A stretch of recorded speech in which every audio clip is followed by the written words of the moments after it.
The Mayo Experience. That Mayo Experience. That Mayo Experience. That Mayo Experience. Experience. Welcome to the Pat Mayo Experience, the 144th Kentucky Derby picks and preview, and you people asked for it, so I made it happen. Cam Stewart is in the building. Mayo, how you doing, buddy? Ready for the Derby, and congratulations to you, friend, for knocking down 20 grand with those nice golf lineup, buddy. You're a winner. 20 grand American. 20 grand US. So before I take it out, I'm waiting for that exchange to go up a little Exactly. bit. I get my checks from the States. We're always on the wrong end of the exchange rate, I can tell you that. Well, when I get paid in American money, we're good to go. Oh, for sure you are. So I need Trump to make some hot deals here. Get the economy going a bit, and Trudeau to screw off a little bit, and I'll be sitting pretty. Kodire was huge for you that week, right? It's funny, I didn't, because I had Siwoo to win as a bet, and I had just had Kadira in this random lineup that won. He was so cheap. That's why. Yeah. Great pick. 1%er, but we're here to talk about the I know post. we're here. Can I get one more horse noise before we start? All right. So, it's not just Cam. The people demanded it, that it wasn't just Cam, and for some backstory on this, we generally have Cust on the show, and he picks losers, because that's what he does. However, after cursing a horse to death and had to be put down on the track in 2008, Tim has been hot fire at the Kentucky Derby, picking winners. So all it takes, apparently, to break the curse is for someone to die, whether it be a person or a horse. We only have horses as sample size, so to get some winners in here, it's Tim Anderson. Tim Anderson. That is not my name. I don't think 8 Bells passing away on the track has anything to do with my success or failure rate of picking horses at the Derby. Okay, so you picked 8 Bells, and what place did 8 Bells come? She finished second, then she broke her leg and had to be put down after the race. And then how many winners have you picked since? Almost all of them? But the only year I missed was Mind That Bird. That's the only one I didn't get. And Mind That Bird, I think at the time, what was he, 60-1 or something? There, Cust? It was crazy. One. Yeah, like I'll have another the year it hit, but I did not have Mind That Bird. So this is how you break it. Yeah. Oh, if Cust has got the picks, hey, no, it's going to be an interesting Derby, though, Pat, I'll tell you. Like, 20-horse field, I'll tell you, this is nuts. Like, when these horses break out of the gate, you're just praying that you don't get bumped, rocked. Like, if you're on the rail in the 1 hole, that's a bad scene. If you're in the 20 position, all the time, you got to go all the way over. You're going to get clipped. It's a bad scenario. 20-horse races, like, I'm betting horse races with 6 horses, 7, maybe at the most at Gulfstream, 12, 13. But 20? It's a bad traffic jam. Bad things are going to happen here at the Derby. So are there just post positions right off the hop that you're going to avoid? Yes, like the 20 hole. Like apparently the 20 hole, one of the worst. 17, historically poor. But Pat. No winners have ever come from 17. Great point, Cust. And hey, Pat, you bring me on the show with information. The best 2 positions, 5 and 10. If you talk about making money over time for horses that come in the money, the 5 hole and the 10 hole are money. That's where you want to be right now. So this year, that would be Audible. Yes. And My Boy Jack. Yeah, My Boy Jack. And I know a lot of people that I respect in the horsing world like Audible a lot, too. That horse is hot, Florida Derby winner. And you got to watch that. Recently, Cust knows this, the Florida Derby winners, when they win, they do well at the Derby. They win there, too. So interesting stuff. But I think there's about 4 or 5 horses in contention here this time. All right, so who are the 4 or 5 horses you're eyeing right now? Audible's a horse that I like. I really like that horse. Mendelssohn is very interesting because Mendelssohn won the United Arab Emirates race by a lot too. But when you look in the history of those horses, only horses that won that race have finished at best 5th at the Kentucky Derby. So you're beating a bunch of Sheik's horses, but you're getting smoked at the Derby, Pat. But I love my favorite horse, Magnum Moon. I don't know what it is about this horse. I've been on him for a while. I like the jockey, Luis Saez. He's had some good run at Belmont and at Gulfstream. That's the horse I'm going to take, and the odds are going up 7-1 right now. I think that's a good price. Well, Cust, I'm kind of surprised that at the beginning of the week, going into the Wells Fargo Championship, people were hyping up Ryan Moore, and the jockey for Mendelssohn, Ryan Moore. Yeah, that's right, Ryan Moore, the Brit. You could have played the Ryan Moore double and really juiced up that price.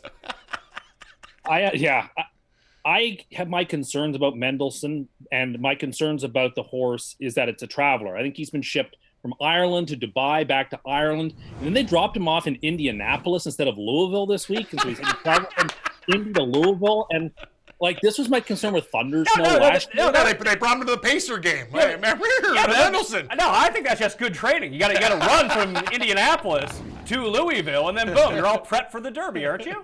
I don't like the traveling and the crating. I'm sure he'll be fine, and I would not be shocked to see him hit the board, but he's not on my list of horses I'm going to play this week. So, where are you looking first off? Like, what would be the first horse that would come to your mind, Tim? I mean, the first one we should talk about is the heavy favorite, Justified. Timothy Oliphant. Let's go. Give it to me. It's not justified, it's justified. Justified. People have been calling him in the stables Big Red, which I have a real problem with. That's like calling some guy who's a rookie for the Yankees the Yankee Clipper. Like, you shouldn't be using language like that. However, the thing about Justify is that when you watch him race, like when you watched him in the Santa Anita Derby, he just absolutely dominated the competition and the way he runs. He looks like he could be world class. But I'm not going to pick him to win this race because, I mean, Cam probably knows about this too. There's a thing called the Curse of Apollo at the Kentucky Derby, which is that no horse since 1882, which didn't race in its second year, has won the Derby since 1882. Justify didn't race. And that also will apply this year to Hofburg and Magnum Moon. Those three horses would have to break a long-standing streak. And it's not so much that there's some sort of mystical curse on it. It's that it's very if a horse doesn't race in his second year, there are questions that usually get raised. So while I like Justify and I would bet him to hit the board, I think I have him fourth in my picks, and I have Magnum Moon in my picks as well. I don't like him to win for that reason. No, Cuss brings up a good point. The thing about Magnum Moon, though, is, Pat, when you're looking at this race that he had in the Arkansas Derby, like, they're talking about a slow pace. But I looked at the final furlong, like what he did, like down the stretch. His numbers were better than any other horse when we calculated the numbers. His buyer figure is still very good. I think it's a 96. A couple horses are better, but Magnum Moon, he's a closer. And so if he gets a good trip, that's the thing. You know there's going to be traffic at the Kentucky Derby. Tim will tell you that too. It's going to be a bunch. Like these guys, it's like box cars. They're coming at each other. But if you can just find a way to not get pinned on the rail and for him to come around at about the third from the outside and make that move, and Saez knows what to do with that horse, I'm confident. If he's there in the top four down the stretch, I really like his chances. So he just has to break out of the pack. That's the thing. Like just do your, and he's a good pace setter. Like the thing is, he's not going to go to the front. And at the Kentucky Derby, I don't think I want a front runner anyway. Winning wire to wires, it's a very, very rare thing. You're probably going to lose gas. It's very difficult to do. So I want a horse coming off the pace, and I think that's what Magnum Moon's going to do. I think he's going to be third or fourth coming around the rail in the final turn, and then Luis Saez will put it into second gear, and I think that horse can get it done at 7-1. All right, so at the top of the odds, so let's run through the odds a little bit. Justify is the betting favorite right now. For sure. Plus 350 out of post 7. Mendelssohn, 4-1, post 14. Audible, plus 650. 5 out of post 5. Magnum Moon, you guys keep talking about. 7-1, post 16. Good Magic. Some of these names are, they're running out of names at this point. You think they could do better? I mean, Bad Magic. Yeah, man. It sounds like a bad man. But you got him at 9-1 at a post 6. Bolt Doro.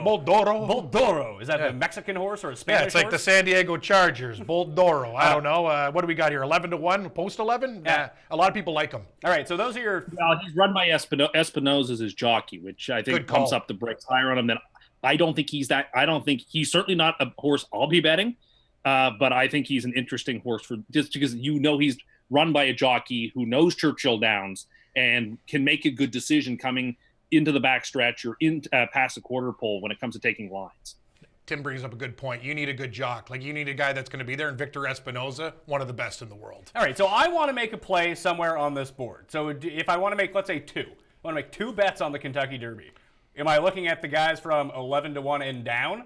And just saying, I'll take Justify and Magnum Moon and be on my business? Or is there someone else like down this list that you'd be giving an eye to?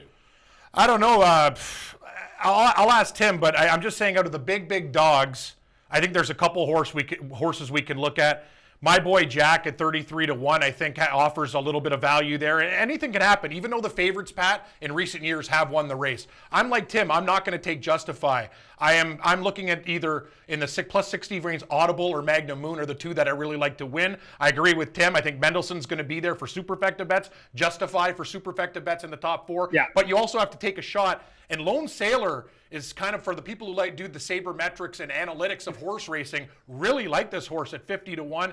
He's done well in his meets. He's a top 3 machine, and he's 50-1 coming out of a very good post, too, the 8 hole. So I'm saying, Pat, to win money, if we just put like a try or a superfecta with a 3-1, a 6, and a 7, we'll win a little bit of money. But I know you, Mayo. You like 20K. You like a little bit more. So, but the tickets get expensive. Tim knows that too. Like once you start adding horses, I don't want to be going to the window and dropping $400. Like, you know what I mean? Hey, I got 8 horses, you know? So you have to narrow it down. Usually when I do a trifecta, I do 5. You know what I mean? If I want to box it, that's about as much as I could do. And a super 6. So all right, you could pick 6. I know we did this last year and talked about the exotics, but it's hit been 3 out of 4 last year. It's been a year since you explained this to me, so I've completely forgotten once again. Can you please explain the different types of bets you can make like this? Yeah, well, we could take just a bet to win.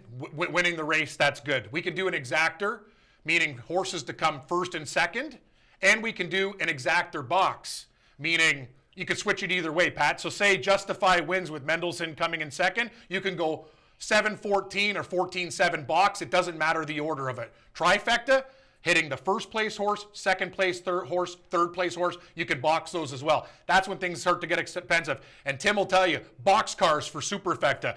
First, second, third, and fourth in a 20-horse field. There was one year when Mind That Bird won. I think the superfecta played close to $1 million. Like some guys basically like almost being a millionaire because a horse winning at like 60, 71, even with the favorites, makes it now because people won't pay, only rich people will really pay the money to try to put all those horses in. Nobody had Mind That Bird. So that ticket just goes through the window. So what are you looking at as like a regular bet on this? On the regular bet, I'm probably going to go, because it's such a big field, on Magnum Moon, I'm probably going to go 50 to show, 40 to place, 20, 30 to win.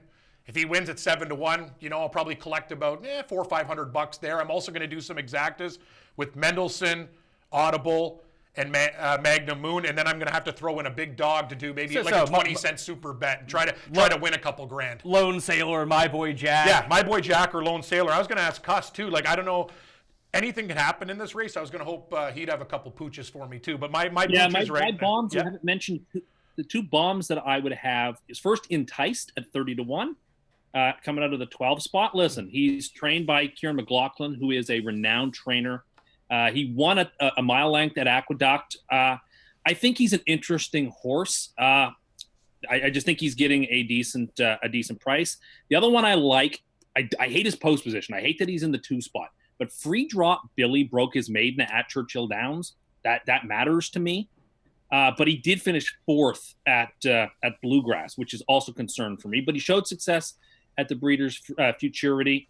I think those are 2 bomb horses that if you really wanted to, I think this is a year, unlike many, that I think the Superfect, the odds are shorter than they usually are. There's a bunch of horses under double digits this year.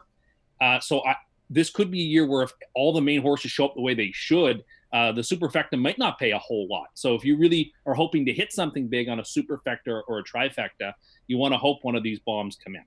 What race was it, Tim? I remember I was in Vegas when Cloud Computing won, I think at 12-1. We put that one out there, and I hit the exact, I think it was $400, but I think that was the Preakness. That might have been the Preakness after the Derby. Yeah, that was fantastic. Yeah, but he brings up a good point. We're getting a plus 350, a plus 400, Pat, plus 650, plus 700. Like, where's the, you know what I mean? Like, you want something a little bit juicier, buddy. You want to pad that wallet. Well, it's weird because you look at it and you're like, hey, I'll bet a basketball game and it'll be like minus 110. They'll go heavy on that. And then people complain about something being 4-1. Exactly. Yeah. 20-horse field, though, sure. That it's very, very difficult to pick a winner in this race. So, Tim, what were Google Chrome's odds when it won? California Chrome, I believe, was the favorite. So, like, what would the odds have been that year? I think it was like 2-1. I have to look him up. I want to say he was probably went off at 4 or 5. I mean, people are talking about him the same way they're talking about Justify. I've heard people say Justify is a once-in-a-lifetime horse. Of course, he isn't. He's not American Pharoah, but I think he's an interesting horse. What did American Pharoah go off at? He went off at, he was the favorite. He was like 3-1. Even under 10. I think it might have been like plus 2. Yeah, like he might have 7-2. No. Actually, he went off at under 2-1. I think, Pat. 2-1. That could have been. So I was in Vegas that weekend, so I wasn't following the odds as closely as I would have liked. You were in Vegas, but you weren't following the odds as closely as you would have liked? No, because I wasn't there to sports bet. I just happened to give out that winner to a bunch of people who I was there with, and we all won.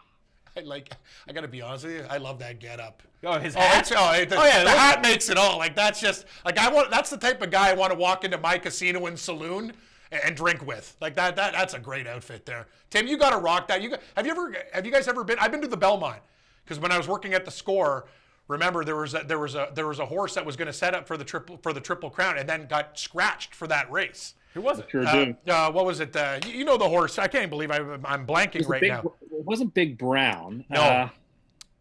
I'll have another. I'll have another. That's what. Yeah, I was like, oh, maybe I'll have another, right? So it actually had Canadian ties too. So when they're working there, they didn't have like horse racing. They go, Cam, you want to go to Belmont and interview Ric Flair of horse racing, Bob Baffert, and Todd Pletcher and the gang, right? Dale Roman. So I'm like interviewing all the trainers, Pat. I put a story together. I was up at 4 o'clock in the morning with a camera gun watching the horses work. I thought you meant like you were just up at 4 a.m. No, I was like doing stories and putting a piece together. And then if you had told me you were just up at 4 a.m., I just would have believed that too. Yeah. We could stay up at 4 in the morning and we could party. So I was actually working my ass off. And then I'm sitting there, and then, guys, can you please come down to the stables?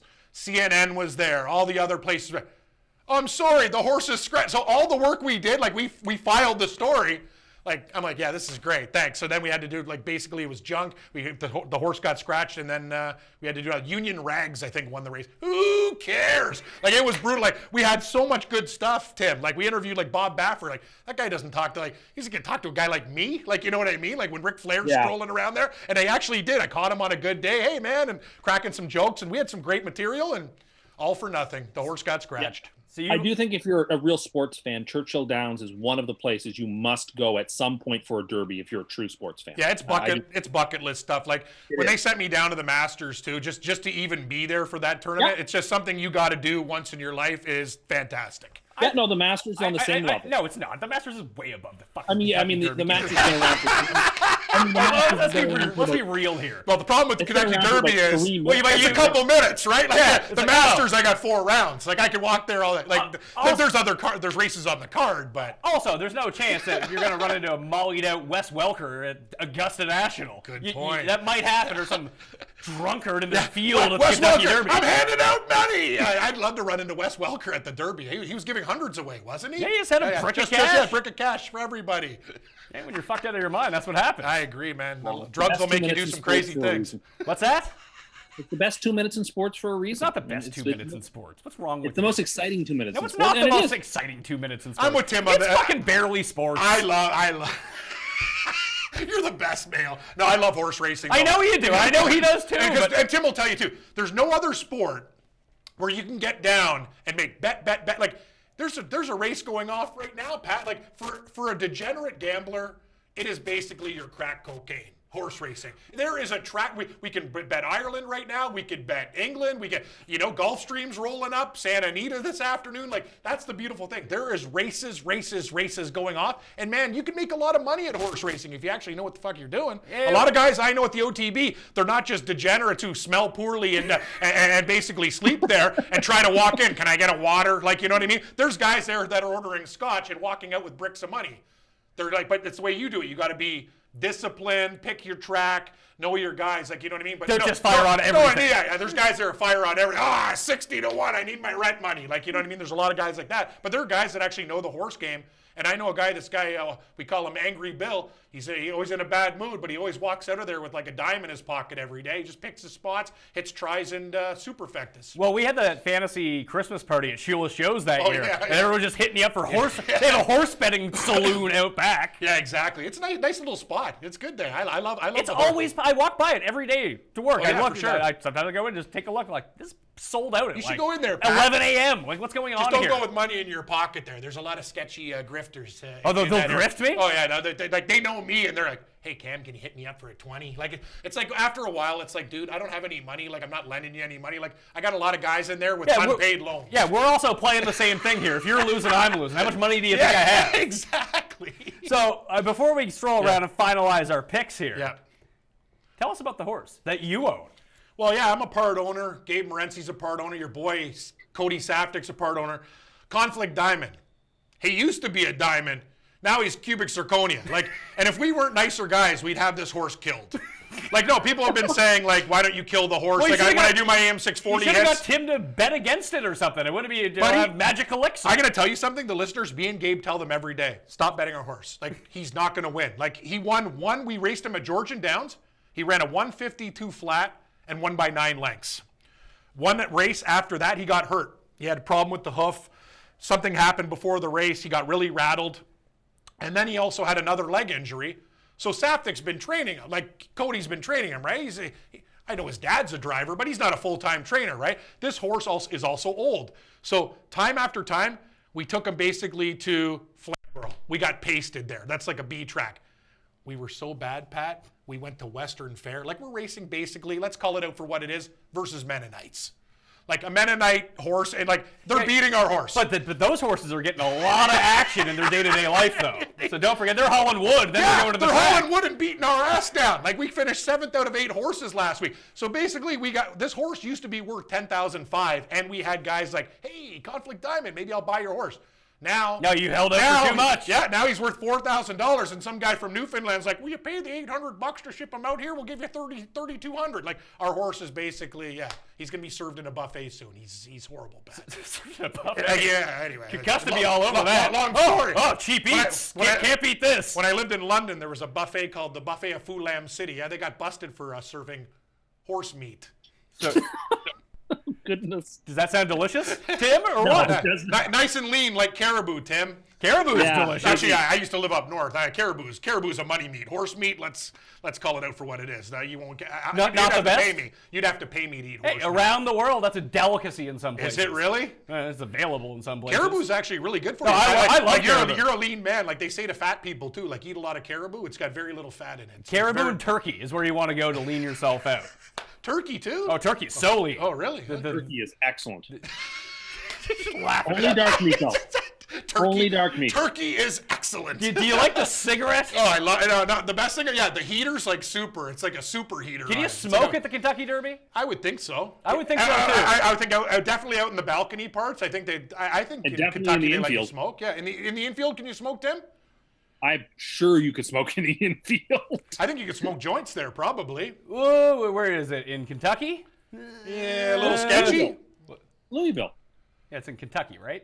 I don't know. I watch a lot of the first 48. It's not like just because it's kind of like Augusta. Like, when you look at the Masters, you see beautiful flowers. Have you been to Augusta? It's a dump. I bet outside of like the Derby, I'm not saying Louisville's like, ooh, it's Louisville. Like, I have a feeling it's kind of sketchy.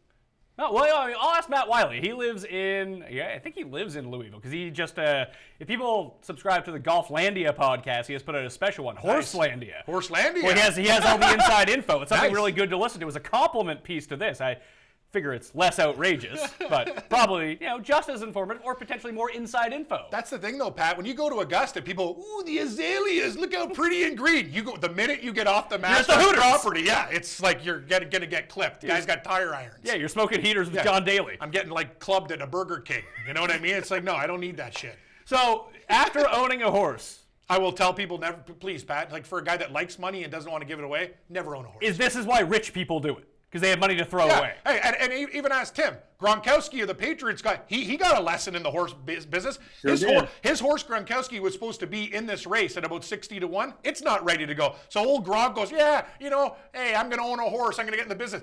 Hey, man, you put your money in, you get burned. So even rich people and football players like Gronk, you know what? They empty your wallets. I'm going to tell you, the horse racing business, very few people make money. It's almost like the Illuminati. It's like a special club, and we're not a part of it. They don't like us there at the track. Tim, I think you should get into horse owning or jockeying, one of the two. I was going to say, I mean, I know other people had bad luck, but I think it would be all right if I looked after a horse. It would be a lot of fun. Tim, I'm gonna be honest with you. Our trainer did such a shit job. I guarantee you and that dart can do a better job than our guy. The guy had a 9 to 5 job while he's looking after our horse. Like, he's a nice old man. He took us to the cleaners. Like, are you like, you know what I mean? Like, we expect the horse to be trained, not to go for a walk and eat like dandelions and stuff. Like, you got to run the damn horse. Well, what do you think Tim's going to do with the horse? He's going to Tim's gonna go run it. Yeah, and no, just he's gonna not. smoke a Tim's going to couple bring it to the darts. fucking mall with him to look for discounts at Sears on new slacks.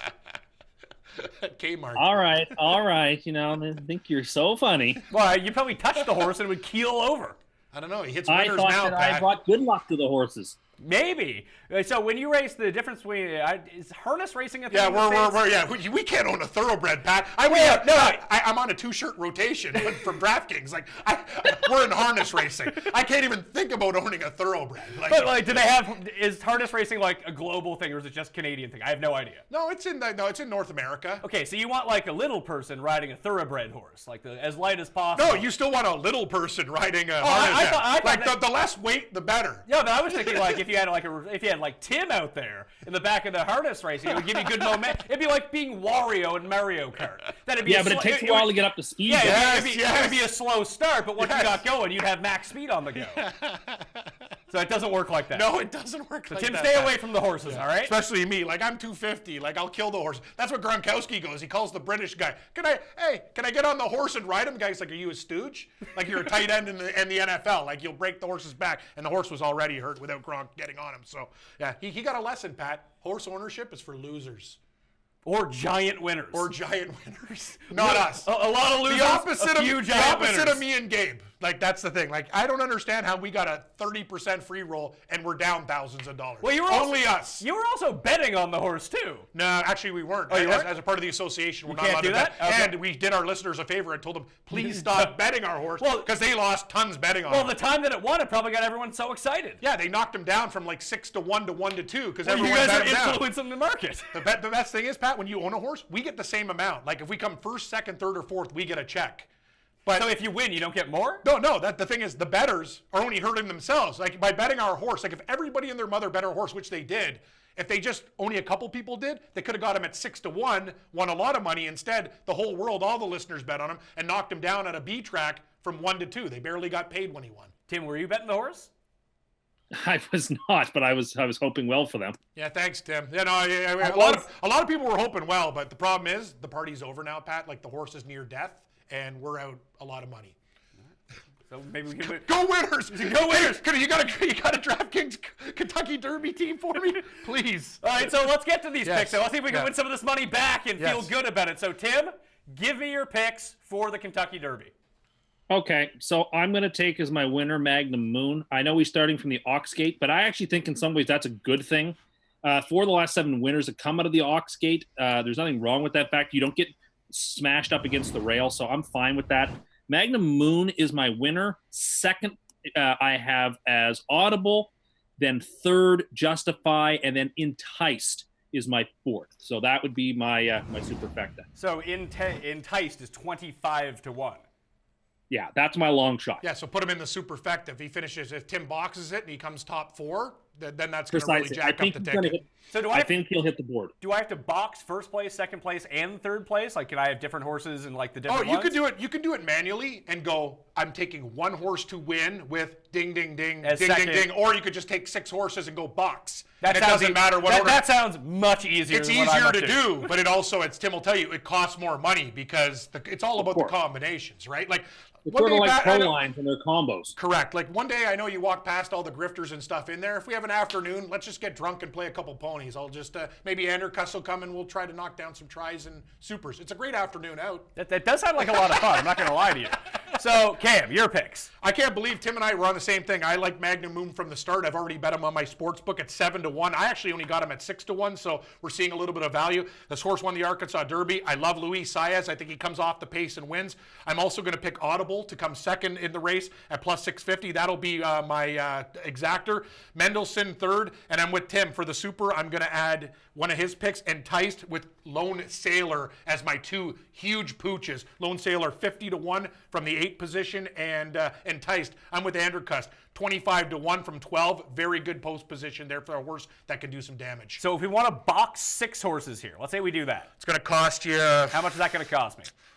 On a 20-cent super, I think probably around, I'm thinking around $48, maybe a little bit more. I got to do it off the top of my head. Yeah, it depends if you do a 20-cent, there's 20-cent supers, 50-cent super, $1 super, and it goes up exponentially. Okay, so a 50-cent super would be like $125? Yeah, something around those lines. So maybe let's say I play that. You know what? I should go to the machine. Too bad we don't have an OTB thing, a kiosk here. We could do it right here, live, and see what the tickets. I don't know what you think the budget for the show is. And I got to be honest with you, the cameras and everything look pretty good, Pat. You're moving on up. I'm moving up a little bit, but I get one of those machines, and all your grifter buddies from down the street are just going to start congregating behind the screen here. Don't tell them where you work. It's a bad idea. This is the year for us to see the curse of Apollo get broken, because we're both on Magnum Moon. I love it. I can't believe it, Andrew, because that was my horse coming in. I've liked him for months. I actually bet Magnum Moon at 6-1 when the Jacksonville Jaguars were playing Pittsburgh, like when they put up those odds. That afternoon, I was Did you parlay them together? What? No, I should have. Because I have a Jacksonville to beat Pittsburgh plus Rory to win the U.S. Open parlay. Wow, really? Yeah. Wow, that's amazing. So we'll see how that goes. Yeah, no, hey, at least one half of it's done, buddy. Yeah, I had initially I had leaned Audible in my picks, but once I realized that the jockey from the Florida Derby got off of them, I was like, you know what? That scares me enough to think that maybe this is not the horse I want to win. Who is Audible's jockey right now? Audible's jockey is, let's see, I wrote this down in my notebook. It is Castellano. Javier Castellano's a pretty good jockey, though. I think he was on cloud computing when he won. But yeah, no, it's interesting. For a horse who won a Derby to get off, that's kind of like, what's going on? Does he like something? So that means he has a better option. He could be riding a better horse. I think he took Vino Rosso. Interesting. So he likes a 6. See, Pat, this is another angle. So when a jockey gets off, Audible's plus 650, and you're going to Vino Rosso at 16-1. This jockey's basically saying, I've been on both of these horses. I like the bigger pooch more than the favorite horse, which is interesting. So Vino Rosso must be something to consider too, but we can't bet all horses. Paul, which one did you say was the one getting bet down?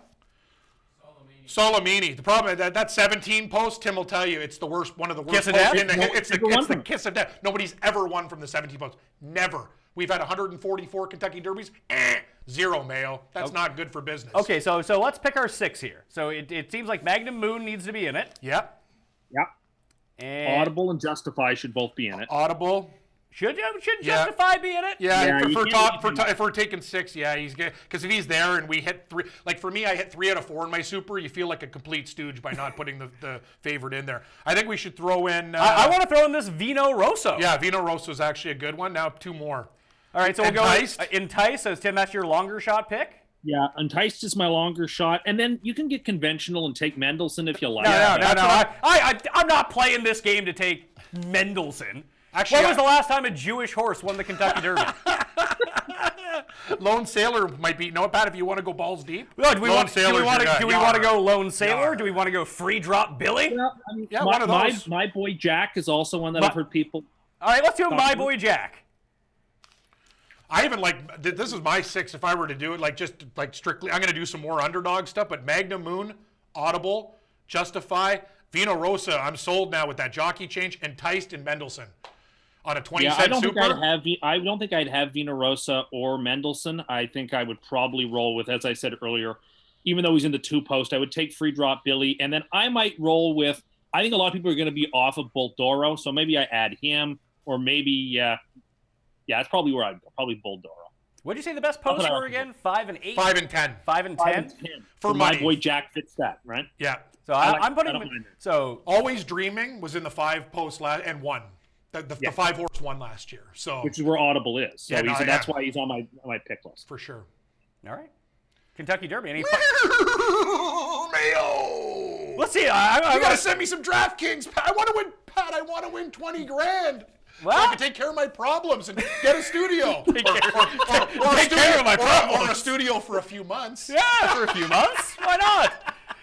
You guys tell everyone where they can listen to you every day, though, because you are on it for 3 hours a day. Every day. We do daily fantasy, DraftKings FanDuel. Like we're putting hockey teams, basketball, golf, everything. You name the sport, we're doing it. Me and Gabe Morency, Fantasy Sports Network, 4 to 7 Eastern. I know Tim goes on with Gabe. Gabe does some other stuff late at night, too, when the freaks come out to play for some late-night degenerate gambling action. But we're there, Pat, Monday to Friday, 4 to 7 Eastern, Fantasy Sports Network. Hey, people are like, hey, I don't see you guys on TV anymore. It's not hard. Just click on it and you figure it's on. I think every device. Yeah, you know me. Like, I don't even know devices. Well, it's not like the fantasy app, and you can just stream it through the site. Correct. Yeah, exactly. But it's not on TV. It's radio. It's radio. Yeah, we're strictly radio now. You like the radio more, don't you? I'm gonna be honest with you. Radio, you can kind of have more fun. You can kind of drop more swearing. You could.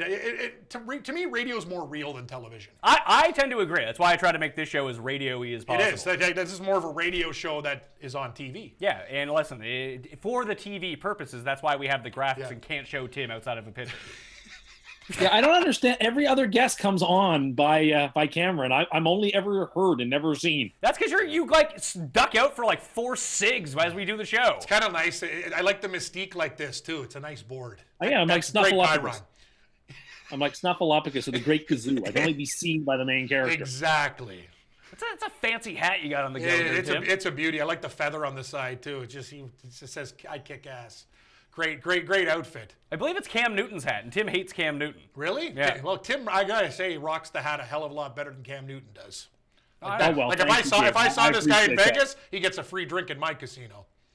I like freaks like that. You're giving him a room? Yeah. Oh yeah, for sure. You're If this guy walks in looking like you? that, he gets a free $28 room at the El Cortez. How do I say no? A free buffet, maybe on top of it. That's my hotel. I As gotta long tell as you, there's no horse meat. it's expensive now, Pat. Like Gabe and I just went down again. Like we were staying at rooms. I remember when my girlfriend and I, we lived there for a month. Like it was like $18 a night. On weekends it was like $58. Now that the Vegas Golden Knights are there, like we're staying at the Circus for almost $100 a night. Like what are you gonna do when you're going to Aria or Bellagio, like Vegas? And now when the Raiders get there, good luck, people. If you want to go to Vegas, better go in the next couple of years because it's gonna be like for the common man, can't afford it. You might as well just go to another like Bahamas and go to casinos there. Well, Tim, does that mean Vegas is off the list for you because it's not for the common man anymore? No, I've been to Vegas a couple of times. I rather liked it because it is like I like the kitch of it, and it's You neat. just like that you just like that you can smoke everywhere. Yeah, that's another thing. That's nice. The buffets are fantastic. They I like the atmosphere. You know, I like to play table games. There's lots of good table games. So Circus was a dump, but they don't chintz on the alcohol. Like when me and Gabe were ordering those like Motley Crue, whatever margaritas, they were just like, just not even measuring. Take what you want. Yeah, just put the bottle in. Thanks, guys. double Cavassier and Coke at the table. All right. Double Cavassier This guy's and Coke. class. I am, he's really Double not. Cavassier and Coke. He also puts it in the microwave after too, and then pounds it back. Cam Stewart, thank you for being here. Thanks, Pat. I also would love to thank for being on the line today, Tim Anderson. Tim Anderson. That is not my name. Go Magnum Moon. Yeah, Magnum Moon. We're all in on Magnum Moon. We're all in there now. I hope by finally jumping on with Tim's picks that I didn't ruin it for everybody. I think Magnum Moon's got a great chance, Pat. I think I'm going to win my superfecta. Yeah, and get I hope paid you do. again. No, don't say I hope I do. You say yo, You're gonna win. Gonna win. Not hope you win. I'm gonna win. I gotta tell you, Pat, this studio is hotter than ass, though. Eh? I'm just like, It's very pretty, but I'm just sweating up a storm. I didn't even drink last night. That's just natural. Well, I mean, you could have just blamed it on the rain outside. Yeah, it was raining. It's too. very humid. Yeah, sir. That's what it is. Once the rain comes, it'll wash away the humidity, and you'll be fine. Yes, exactly. Will I, Pat? All right, I'm Pat Mayo. You can follow me on Twitter, Facebook, Instagram @ThePME. Subscribe to the Pat Mayo Experience podcast wherever you can download podcasts. Rate, review, subscribe, and give us a like for the video. Help keep it free. Thank you for watching. Good luck with your Kentucky Derby picks. I'll see you next time. Mayo Experience!